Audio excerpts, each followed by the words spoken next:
Hi, so welcome to this course on mathematical tools for cognitive sciences. This is the first lecture in this course. So, in the first few lectures, we are going to cover functions, which will be a basic fundamental block for further lectures in this course, right? So, what we are going to cover in this entire module is we will first look at some basics like real numbers, exponents, right? And then we will start talking about equations, right? So, how to solve simple equations. And then we will discuss graphs, how to draw graph of a function, graph of a straight line, for example, equation of a straight line, and then we will talk about some more specific functions. So, for example, logarithmic functions and exponential functions, and finally trigonometric functions, right? So, by the end of this module, you would have a good command over how to let's say write a function, and when you see any statement about a function, you should be able to draw the graph of that function, and you should be able to tell the domain and codomain, right? And you should also be able to do some operations like some logarithmic and exponential operations, right? And you should be able to solve equations, right? So this is what I'm going to cover in this entire module. So there would be multiple lectures within this module of functions, right? Uh, the first set of lectures this week would be mostly on equations and graphs, right? So that's the first week of lectures in this module. But before I go into equations, we first need to take a look at some more basics. That this is just to brush up. You might already know all this, but this is just to revise what you already know. So we will talk about real numbers and exponents, right? So these are a couple of important concepts to understand before we start talking about equations. Okay. So first, real numbers. That's the title of this lecture. So the title of the lecture is real numbers and exponents. Okay. So what are real numbers? You have heard about this term, um, I guess, multiple times, right? And you also have some intuition, or you already know about this, right? And you also know the distinction we make between, let's say, integers and real numbers, right? So that's the basic understanding we need. We don't need to go into number theory, but we just need a basic idea of what real numbers are. A real number is actually a point on a number line, on an infinitely long line that extends from minus infinity to plus infinity. Okay. This is an infinitely long line, and even if you take any 2 points on this line, okay, even between these 2 points, this length is basically between these 2 points, there are infinite number of points that you can find, right? So this is the property of this line. We also call it a continuous line, right? So this is an infinitely long continuous line from minus infinity to plus infinity, right? So any point on this real number line, we call it a real number line. So any point on this number line that extends from minus infinity to plus infinity is called a real number. Okay. So any point on this line would be called a real number. Now this point could be, for example, 0, so that would be a real number.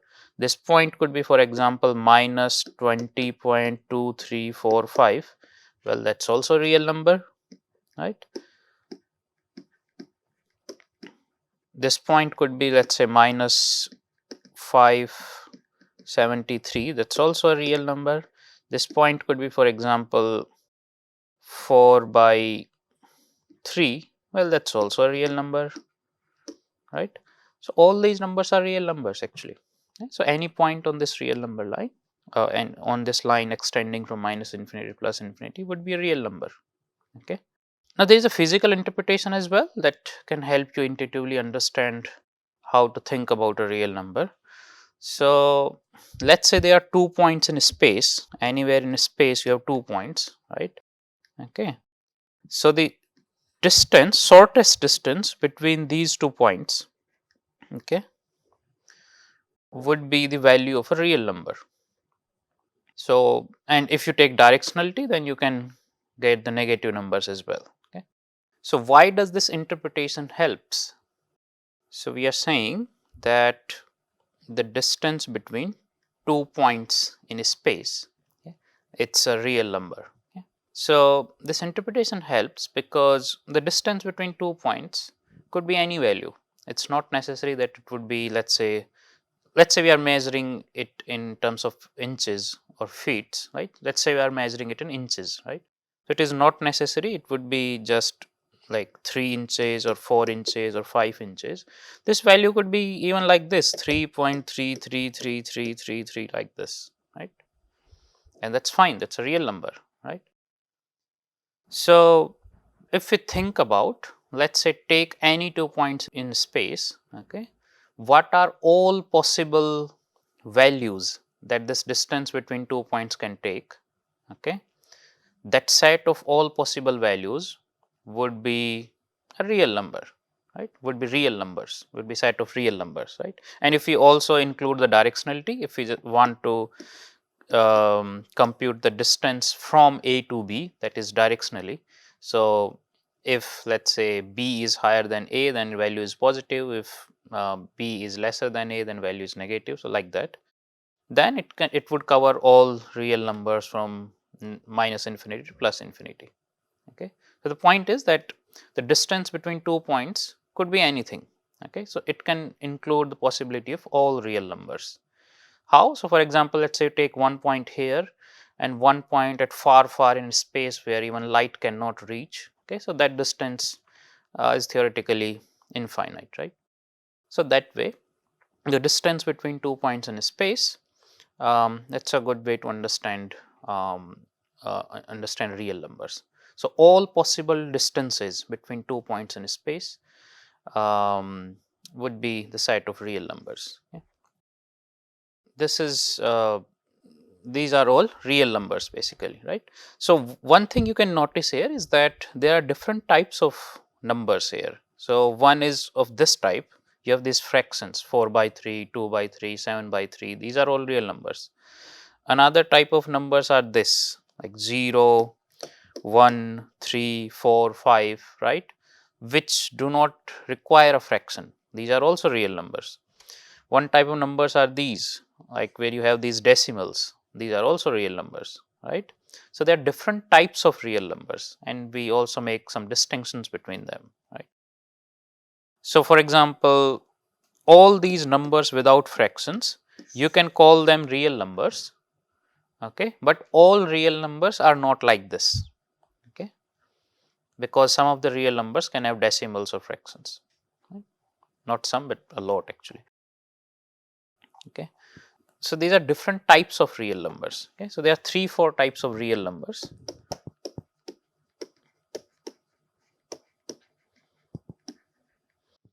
The first type of real number is integers. So the real numbers that do not require a fraction to express themselves. So for example, minus 20, 18, 0, 1, 2, 8, right? They do not require a fraction to express themselves, right? These are called integers, right? And they can take negative as well as positive value. 0 is also an integer, right? Within integers, there are different types of integers you can think of. Let's say only negative integers or only positive integers or natural numbers. In natural numbers, you won't include 0, it would start at 1. So 1, 2, 3, 4, 5, 6, 7, these are called natural numbers. Okay. Yeah. But they are all integers. So this is one type of real number. Another type of real number is rational numbers. Now rational numbers are those real numbers which can be expressed as fraction. So, numbers that can be expressed in this form p by q, where q is not equal to 0. So, any number that can be expressed in this form p by q, where q is not equal to 0, would be called a rational number, right. So, for example, 3 by 7 is a rational number, 7 by 3 is a rational number, okay. 1 by 4 is a rational number, okay. These are all rational numbers, okay. Fine. Then there are irrational numbers.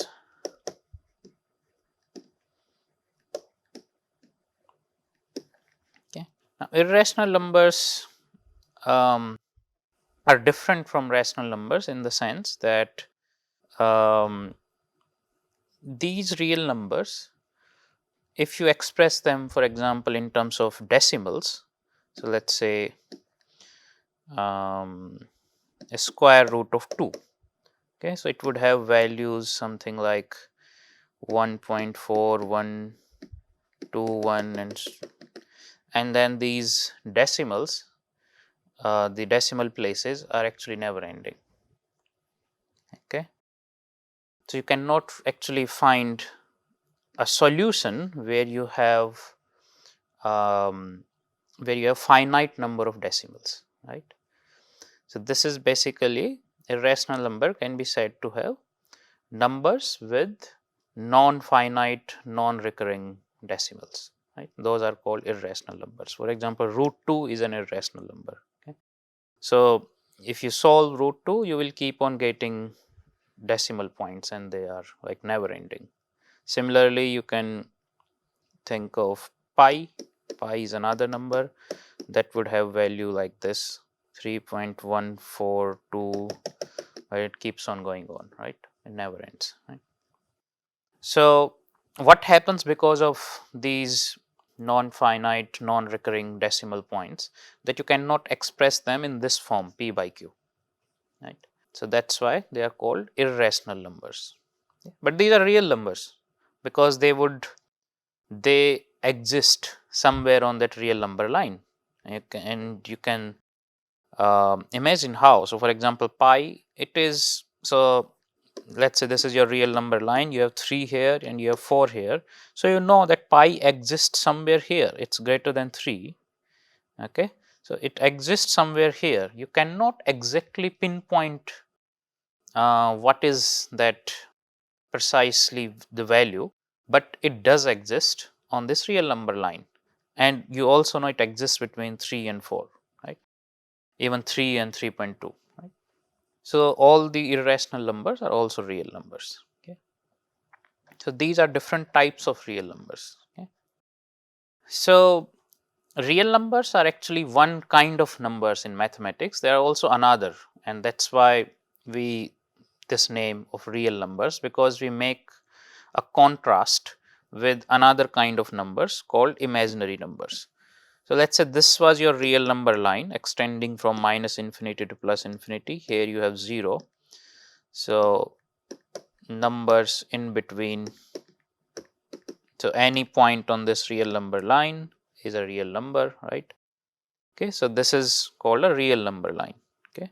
But you can also have a line which is completely orthogonal to this, okay. This is called an imaginary number line, okay. So, any point on this line is called an imaginary number, and it goes from negative to positive as well, okay. So, we represent it using iota, 2 iota, 3 iota, so on, minus iota, minus 2 iota, minus 3 iota, and so on, right. So, imaginary numbers are orthogonal to real numbers, right, and these numbers may not exist in nature, but they have mathematical utility and they have a lot of applications. So, you might have heard about complex numbers, which compose of real numbers plus some imaginary number like this. So, this would be called a complex number, okay. So, this is it about real numbers. So, now you have a basic understanding of what real numbers are, how to interpret them, and what different types of real numbers are there, right. So basically anything integers like 0, 1, 2, 3, -4, as well as fractions 2 by 3, 4 by 7, as well as irrational numbers like √2, pi, right? All these are real numbers. Now we come to the topic of exponents. Exponents. So you can express a number in this form, a to the power x. Okay, this is an exponent. Right? More precisely, a is a base and x is the exponent of this base. Right? What it does, how do we interpret this number? What it means is that a is multiplied x times. Okay. So basically the constraint on this expression is this, that x has to be integer, okay, and a could be any real number. Okay. So x is an integer, a is any real number, okay, and a to the power x is interpreted as a is multiplied x times. Okay. So let's say if you have a to the power 3, that's another way of saying this, a to the power 3, right? You can also say a exponent 3, right? But more common ways 8 to the power 3, right? So let's say you have a to the power 3, then how do we interpret this? This means that a is multiplied 3 times. So a into a into a, that's what it means. Okay. So let's say you have, let's say value of a is 2 and exponent is 3. So base is 2, exponent is 3. So can you solve this? So this would be 2 multiplied 3 times, 2 into 2 into 2. What would be the value? 8, right? So that's the idea of exponent. Okay. Now there are certain rules of exponents that you can use to simplify more complex exponents, right? The rules of exponents. The first rule is this, that let's say you have a to the power x, okay, and a to the power y multiplied with a to the power y, okay, then this would be equal to a to the power x plus y. Okay. So this is an identity. Okay. So these rules of exponents, we call them identity. So for any, if x and y are integers, okay, and a is a real number, then this identity will hold. This is called an identity. Okay. I will explain later what is an identity and how it is different from equation. For now, you can think of it as a rule, right? So this rule will hold, this identity will hold for all integer values of x and y and for all real values of a, right? And you can think why, because what we are doing here, a is multiplied x times and then a is multiplied y times. So total how many times a is being multiplied? Total x plus y times, and that's why this identity, right? Now another identity is like this, a to the power x and this whole thing's power is y. Okay. So can you tell me what it would be? How this can be simplified? A to the power x and then whole thing's power is y. So basically a is multiplied x times. So let's say a into a x times. Okay. So let's say these are x number of a's, right? And this whole thing is going to be multiplied y times. So this whole thing being multiplied y times, a into a, okay, y times. Okay. Now you can write it in another way. How?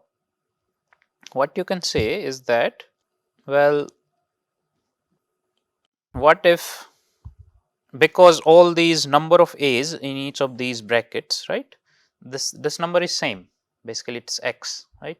So what you can do, let us say I multiply this a how many times, because there are y number of such terms, right. So you can rewrite it like this: a to the power y into a to the power y into a to the power y into a to the power y, and these numbers are x. So x times you are multiplying a to the power y. So what does that mean? You can also rewrite as a to the power y, sorry, a to the power y to the power x, okay. And you can also write it like this: a to the power xy. This would also mean the same thing, okay. So if you have a to the power x and this whole thing's power y, you can write it as a to the power xy. Okay, so basically you can multiply these exponents, okay? And you can also change their order, right? So that would mean the same thing. That's another identity. Third is, let's say you have a to the power 0. So if exponent is 0, then the value would be 1 regardless of what the base, whatever the base you have, right. So this value would be 1, okay. But if a to the power is some negative, let's say a to the power minus x, okay, then this would be, now you, what does this mean? Do you multiply a minus x times? That doesn't make sense, right. What it means is that you actually multiply 1 by a x times. So you can rewrite this a to the power minus x as 1 divided by a to the power x, okay, and you can also rewrite it as 1 by a to the power x. So this is what it means, okay. Now fifth identity is this, that if you have, let's say, a to the power x multiplied with b to the power x. So in this case base is different, okay, in contrast to 1, okay. Here base was same, exponents were different. Here base are different, so a and b, exponents are same, xx, right. What would happen in this case? You can multiply the bases and then have power x. So a to the power x into b to the power x would be ab to the power x. Okay, so that's another identity. So these are 4 or 5 identities that you can use to solve the problems on exponents. Now this would come very handy when we start solving equations, right. So let us take some examples so that you can practice along with me. So this is something I'm going to follow in this entire course, that we will always take some in class exercises, right. So I will write some problem or question and then you try to solve it. You can stop the video and try to solve the question and then you can see the solution with me, okay. So let us try something, okay. So the question is this, the in class exercise, let's call it in class exercise. In class exercises, the first exercise is this: you need to solve the following expressions. Basically you need to then solve, you need to find the value or evaluate, let me write it, evaluate the following expressions. You need to find the value of the following expressions. I would give you a complex expression and you need to solve it to find its value. First is 1 by 2 to the power minus 3, okay. So you have this expression 1 by 2 to the power minus 3, okay. This is first, you need to solve this, try it, what will be its value using rules of exponents, right. Second is this, you have 5 to the power minus 3, okay. So that's the another one, okay. Third one, let us say the base is minus 8, okay, and exponent is 1 by 3, Okay, so try to solve this. Base is -8, exponent is 1/3. Then D.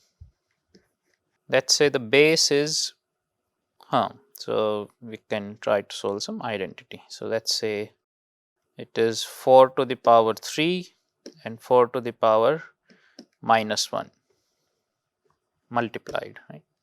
So solve these four. Okay, so let us try. So first one, you need to solve 1/2 to the power -3. Okay, so this is the expression. So this is in the form of a to the power -x. How can you write a to the power -x? According to that identity, 1 by a to the power x. Okay, so in this case, what is a? A is 1/2. So you have 1/2 to the power -3. Okay, so you can rewrite this thing as 1 divided by 1/2, and power of this base is 3. Okay, so you took 1 by a and its power would be 3, right?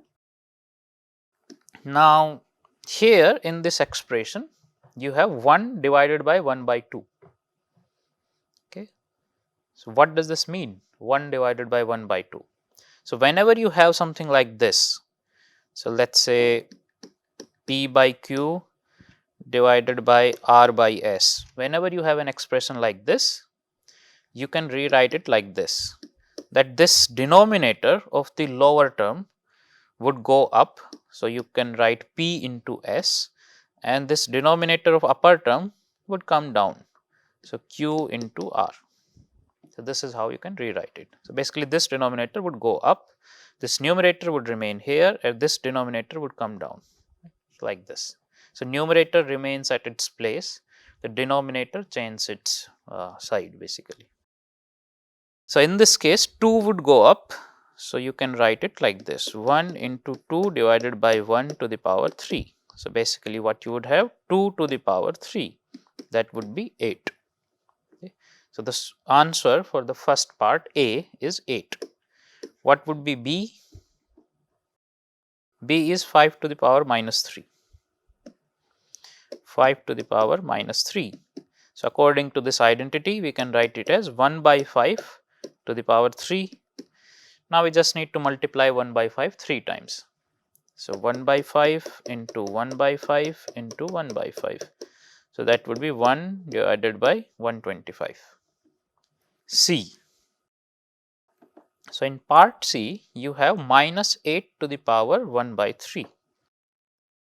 You have -8 to the power 1 by 3. Now it would be very difficult for you to solve something with where the exponent is a fraction, because now you would go into the domain of square roots and all those cubic roots, right? And that you cannot do by hand. Basically, you require a calculator for that. So this is difficult actually, not easy. But there is a way out, which is this, that you can simplify this. Okay, this you do not necessarily need to solve one root 1 by 3 or root 3 kind of problem, or basically any square root or cubic root kind of problem. You can simplify this. How? You see -8 here, right? You can rewrite -8 in this way. -8 can be rewritten as -2 to the power 3. Okay, what would be -2 to the power 3? -8, right? So -8 I have written as -2 to the power 3. Okay, now this whole thing has power 1 by 3. So what it would imply? -2 to the power 3 into 1 by 3. This was another identity that you can multiply powers like this, right? So this would give me -2 to the power 1. So the answer is -2. That was part C. Now in part D, you have two expressions that are being multiplied, 4 to the power 3, 4 to the power -1. There are two ways in which you can solve this. One, you can directly basically solve these exponents, 4 into 4 into 4.